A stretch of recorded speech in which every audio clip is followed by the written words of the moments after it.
My granddaughter slipped me a note during Sunday lunch, right under the breadbasket, like she was passing contraband.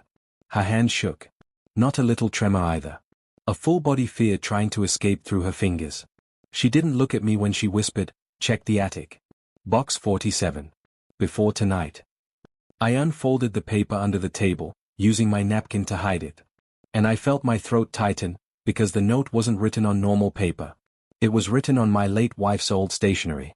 The kind with a faint floral border she used for thank you notes. I hadn't seen it in 2 years. I hadn't even thought about it in 2 years. Worse, the handwriting looked like hers. Not perfectly, but close enough to make my pulse spike. I looked up. My granddaughter's eyes were pinned to her plate, as if she could will herself invisible. Across from her, my daughter-in-law laughed at something that wasn't funny. Bright lipstick, butter-colored cardigan, the same sweet voice she used with strangers. The kind of sweetness that makes you feel rude for doubting it. My son sat beside her, quiet, tired, letting her fill every silence for him.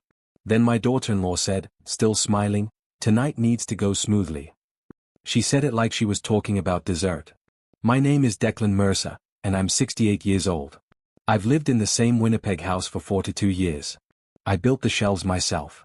I fixed the creaky stair myself. I thought I knew every inch of it. But in that moment, with my wife's stationery in my palm and my granddaughter's fear in the air, I realized something simple. Someone had been inside parts of my life I didn't give them permission to touch. I kept my face calm. Old men learn that skill early. You can be boiling inside and still ask someone to pass the salt. I folded the note once. Twice. Slipped it into my pocket. And I watched my daughter-in-law while she talked. Not listening to the words. Watching the performance. Her smile never broke. But her eyes kept checking the room. Like she was counting exits. My granddaughter's spoon clinked against her plate, and she whispered, barely audible, "Don't let her see you go up there." If you're wondering why my granddaughter would risk passing me a note at the table, you have to understand what our house became after my wife died. Grief changes a home. It doesn't smash it all at once. It loosens things. It makes gaps. 2 months after the funeral, my son moved in temporarily. That was the word he used. Temporarily. Just until he got back on his feet. Just until he could help me sort the bills and fix what needed fixing. Then his wife arrived behind him, carrying grocery bags and a bright, reassuring smile like she was delivering peace. At first, I was grateful. I won't pretend I wasn't. She cooked. She organized. She told everyone, loudly, how she was taking care of Dad. But over time, taking care started to sound a lot like taking over. The first thing she changed was the locks. For safety, she said, patting my arm. Then she started handling mail. So you don't get overwhelmed, she said. Then she started making helpful comments when my son was around. Dad forgot his appointment again. Dad left the garage door open. Dad doesn't remember where he put his papers. Small things. Plausible things. The problem is, I knew my mind. I knew my habits. And some of what she said wasn't true. Still, I started second-guessing myself because that's what age does to you. It makes you wonder if you're the one slipping, not the people around you tightening the net. My granddaughter was the only one who watched her without wanting to believe. She's 15. Dark curls she keeps yanked into a tight ponytail. Quiet, but not weak. The kind of quiet that notices everything. She stayed with us every other week. And I began seeing the same pattern on her face. Tension at dinner, relief when my daughter-in-law left the room, fear when she came back. So when she slipped me that note, written on my wife's old stationery, I didn't ask whether I should check the attic. I asked myself a different question. If someone went through the trouble of copying my wife's handwriting, what else were they willing to fake? I waited until I heard the front door close and the car pull away. Then I stood beneath the attic hatch. I pulled the string. The ladder dropped down with a dry groan. And I saw fresh dust marks on the rungs, like someone climbed up there recently. I put my foot on the first rung and realized the attic hadn't been untouched. It had been visited. The attic hit me with heat and the smell of old cardboard. I climbed carefully, one rung at a time, my knees complaining, my heart pounding harder than it should for something so ordinary. The flashlight beam cut through dust like a blade. Boxes sat in stacks, most labeled in my wife's handwriting. Holiday. Photos. School papers. The past neatly boxed up, as if it could be stored safely. Then I saw it. A box shoved farther back than the rest. New tape. Black marker. 47. I pulled it toward me, slow, as if speed would trigger an alarm. The tape peeled with a soft rip that sounded too loud. Inside were folders, crisp paper, and a brown envelope with my name printed in someone else's handwriting. My hands went numb. I opened the envelope first. A document. Official language. Heavy words. A will. My will. Dated 3 weeks ago. I read the first paragraph. Then the second. Then the part that made my vision blur. Everything I owned, everything I'd built, everything my wife and I saved for, had been assigned to my daughter-in-law. Not my son. Not my granddaughter. Not a single line protecting the child who had just risked everything to warn me. At the bottom was my signature. Only it wasn't mine. It was close. Close enough to fool a stranger. Close enough to fool someone who wanted to be fooled. But the slant was wrong. The pressure was wrong. The little habit I have of pressing too hard on the second letter, it wasn't there. Then I found the second folder. A typed letter addressed to my doctor. It described symptoms I didn't have. Confusion. Anger. Forgetfulness. Unsafe decisions. Declining capacity. It wasn't just theft. It was a plan to legally erase me while I was still breathing. My chest tightened so hard I had to sit back on my heels. I forced myself to take photos. Every page. Every signature. Every date. And then, from downstairs, I heard it. A door opening. Footsteps. And a soft hum, like someone comfortable in my house. I killed the attic light and froze, the flashlight pressed against my chest. Then my phone buzzed. A text lit the screen. From my daughter-in-law. Where are you? In the attic, in the dark, holding proof of betrayal. I realized she wasn't asking politely. She was checking my location. I didn't answer the text. I put the papers back exactly as I found them, because panic makes sloppy people. And sloppy people lose. Then I climbed down like a man who had never seen anything. I walked into my workshop, sat on the stool by my workbench, and breathed until my hands steadied. If she suspected I'd been in the attic, she would switch tactics. She'd move the box. She'd rewrite the story. She'd get ahead of me the way she always did. I needed my granddaughter. Not as a child I was protecting, but as the only witness who had been watching longer than I had. I sent one plain text to her. Are you safe? A minute later, yes. She's in the kitchen. I typed back, bathroom window. 2 minutes. I walked to the hallway bathroom and cracked the small window above the sink.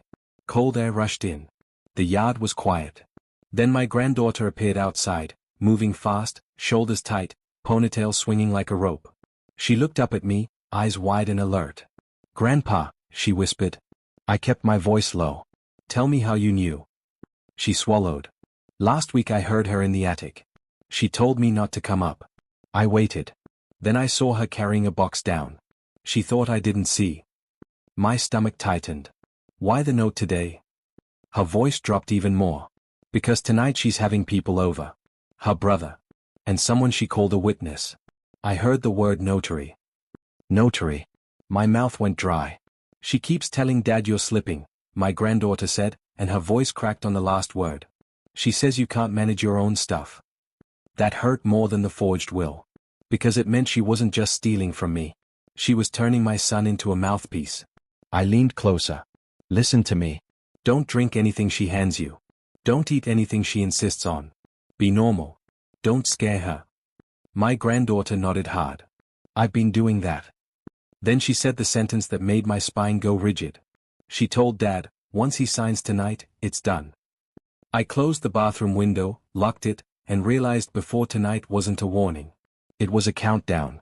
I didn't confront her. Not yet. I've learned something about predators who hide inside families. They don't fear anger. They fear proof.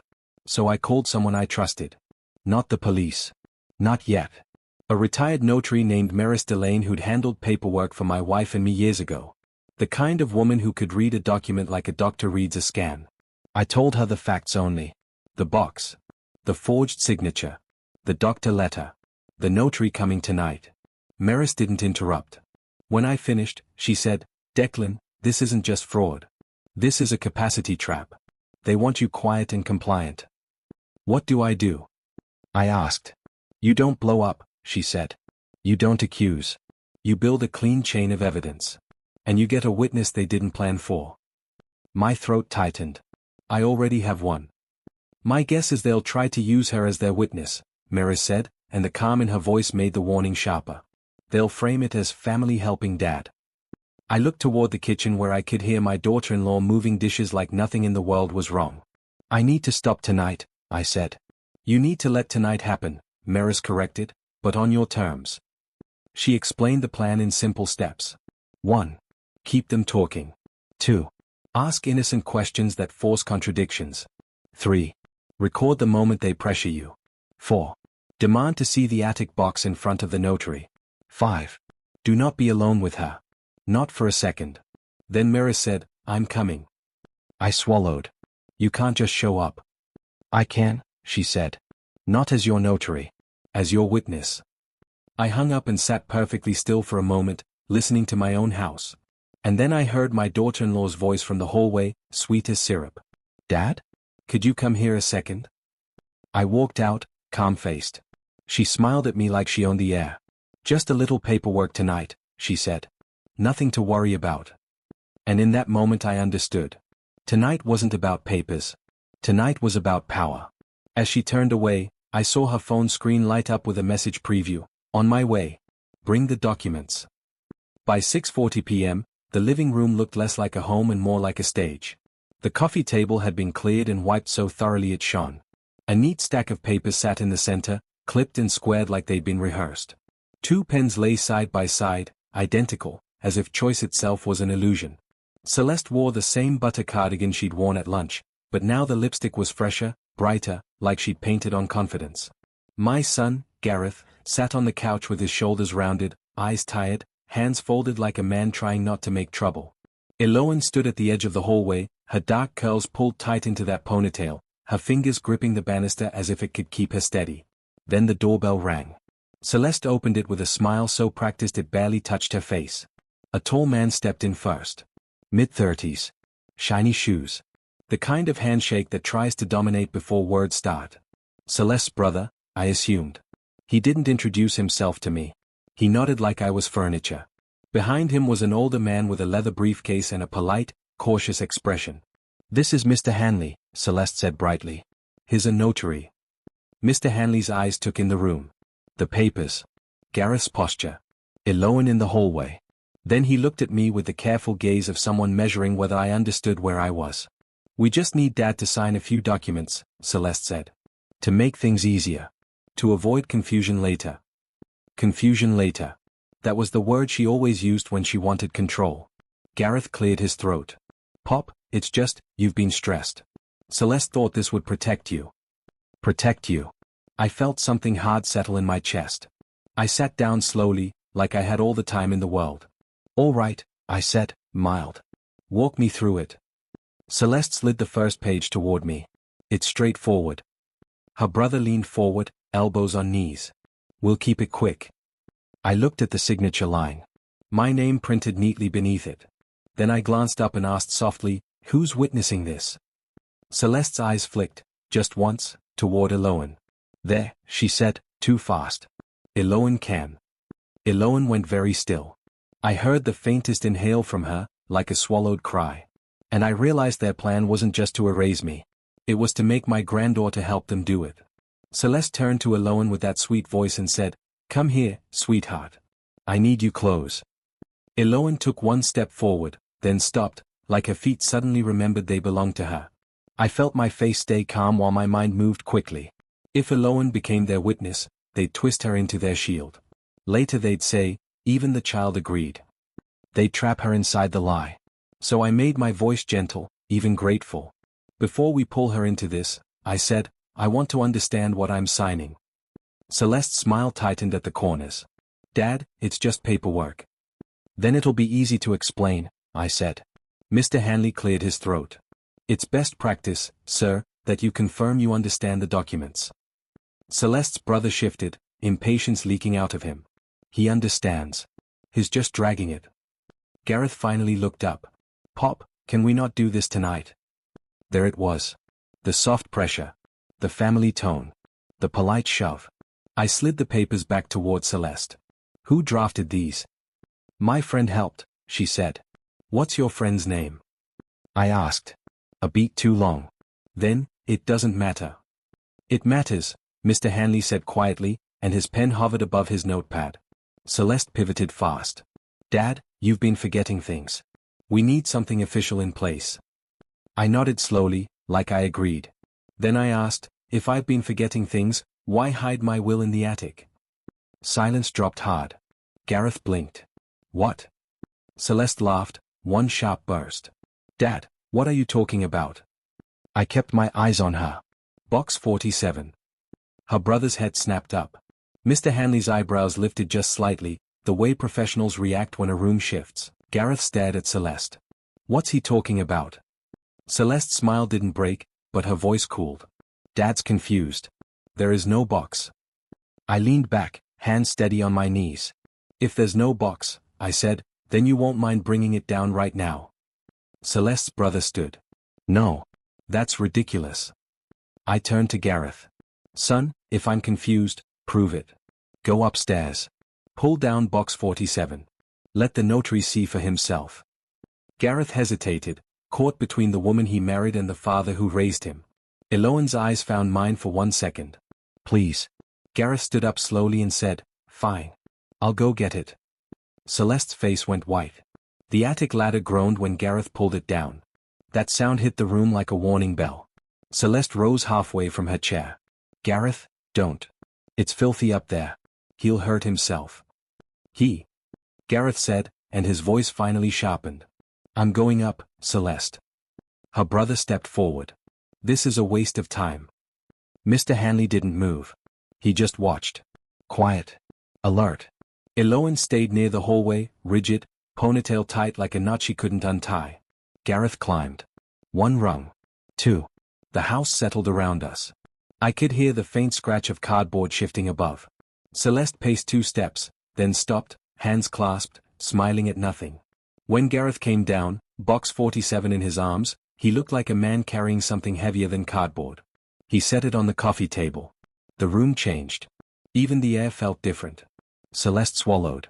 Dad, this is insane. That's old junk. Open it, I said. Gareth stared at the tape. Pop. Open it, I repeated, still calm. Mr. Hanley leaned forward slightly. Celeste's brother crossed his arms, jaw tight, trying to look bored. Gareth peeled the tape back. The rip sounded loud. Final. He lifted the flaps. And there, plain as daylight, were the folders. The brown envelope with my name. The crisp paper. Gareth pulled out the top document, scanned the title, and his mouth parted like he'd forgotten how to speak. It's a will, he whispered. Celeste's smile snapped back into place. See? He's been worrying for nothing. It's probably an old draft. Gareth flipped to the signature. His eyes moved to me. Then back to the page. Then to Celeste. Pop didn't sign this, he said. Celeste's voice turned syrupy again, but her eyes were sharp now. Gareth, don't be dramatic. Mr. Hanley held out his hand. May I see that? Gareth passed it over. Mr. Hanley studied the signature, then looked at me. Sir, is this your signature? No, I said. Celeste's brother took a step forward. This is harassment. Then Celeste lunged. Not at me. At the box. She reached to snatch the papers, to gather them like she could swallow the truth before it had a name. But Gareth caught her wrist midair. Not hard. Just enough. And for the first time, her voice cracked through the sweetness. Let go of me. I pulled my phone from my pocket and said, quietly, I have recordings, Celeste. Do you want me to play them? Celeste's eyes flicked to my phone like it was a weapon. Gareth still held her wrist. Not controlling her, just stopping her from grabbing the documents again. His hand shook like he couldn't believe he'd ever had to do this. Mr. Hanley's face had gone professional blank, but his pen moved fast. Notes. Times. Observations. Celeste's brother stepped closer. You can't record people in their home. It's my home, I said, and my voice stayed flat. Then I tapped the screen. The audio wasn't dramatic. That was the worst part. It was ordinary. Celeste's voice, from days earlier, sweet and coaxing. It's just a signature, Dad. Don't make this hard. Then, sharper, if you refuse, Gareth will have to handle you. A pause. Another voice. Her brother's voice, just get it done tonight. The notary won't ask questions if you keep him calm. Gareth's face drained of color. Celeste, what is this? Celeste turned instantly into a victim. Tears at the edge of her eyes. Hands open. His twisting things. You know how paranoid he's been. Mr. Hanley held up a hand. I'm suspending this process immediately. Celeste's brother scoffed. Over a recording? Please. I didn't argue. I just reached back into box 47 and pulled out the typed letter addressed to my doctor. I placed it in front of Gareth. He read the words slowly, like each line bruised him. Declining capacity, he said. Unsafe driving. Confusion. He looked up. Pop doesn't have these. Celeste stepped toward him. Gareth, listen to me. This is for everyone's protection. For whose protection? Gareth asked, and his voice cracked. I watched Eloane. She hadn't moved, but her eyes were shining with something between fear and relief. Then I reached deeper into the box. Not the papers this time. A smaller box, tucked beneath folders, the kind you'd miss if you were rushing. I set it on the table and turned it so Gareth could read the label. It wasn't my name. It was Eloane's. Gareth stared at it like his brain refused to translate the letters. Celeste went still. Too still. Gareth whispered, "Why is our daughter's name on a box in the attic?" And Celeste didn't answer. Gareth opened the small box with hands that didn't feel like his anymore. Inside were papers that shouldn't exist. A printed school transfer request. A draft letter to a counselor describing Eloane as unstable and unsafe at home. A list of relatives in another province, with notes beside each name. Who might take her? Who might be persuaded? Who might sign? And at the bottom, a handwritten page in Celeste's neat script. Not a confession. A plan. Once Declan is declared unfit, guardianship becomes simple. Gareth will agree if pressed. I watched my son read that line. His face didn't crumple dramatically. He didn't shout. He just went very quiet, the way men do when something inside them breaks cleanly. Eloane made a small sound from the hallway. Not a sob. More like the release of a breath she'd been holding for months. Mr. Hanley stood. I'm documenting this, he said, voice firm now. Sir, you should contact legal counsel immediately. This is serious. Celeste tried one last pivot. She stepped toward Gareth, voice soft, urgent. If you don't back me, you lose everything too. Gareth looked up slowly. And for the first time all night, he looked at her like he was seeing her. No, he said. One word. Solid. I lose everything if I back you. Celeste's brother muttered something ugly under his breath. Celeste's lips trembled, then flattened. The butter cardigan, the bright lipstick, the sweet voice, none of it could glue the moment back together. I didn't enjoy her unraveling. Not really. But I felt something else, something steadier than revenge. Relief. Because the trap had failed. And my granddaughter was no longer alone inside the lie. That night, Celeste left with her brother. Mr. Hanley took copies of what he needed. Maris arrived 10 minutes later, eyes sharp, and began making calls like she'd been waiting her whole life for someone to finally tell the truth out loud. Later, when the house was quiet again, Eloane sat at my workshop table, fingers wrapped around a mug she'd made herself. She didn't drink it right away. She just looked at me and whispered, I thought no one would believe me. I put my hand over hers. I believed you the moment you passed the note. Morning came, pale and cold. And my phone buzzed with a message from an unknown number. You think you won. Check the attic again. I stared at the screen, and the attic rope above the hallway suddenly felt like a noose.